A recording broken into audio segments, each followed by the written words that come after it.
поредното си издание, музикалният фестивал Варненско лято отново напълни афиша си с известни имена. Дина Шнайдерман и Емилка Миларов са едни от безспорните звезди в него. Двамата цигулари не бяха гостували на варненска сцена цели 20 години.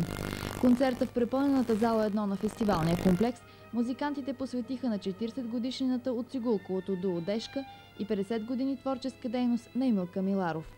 Години наред Дина Шнайдерман и Емилка Миларов работят в Швеция.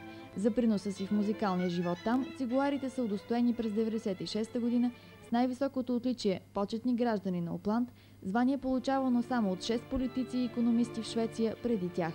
В кариерата си Дина Шнайдерман има поредица от първи награди на международните конкурси за цигулари в Берлин и Женева. Именно Дина е музиканта, имал възможност да свири на цигулката Il Canone на Паганини, недокосвана в продължение на 150 години.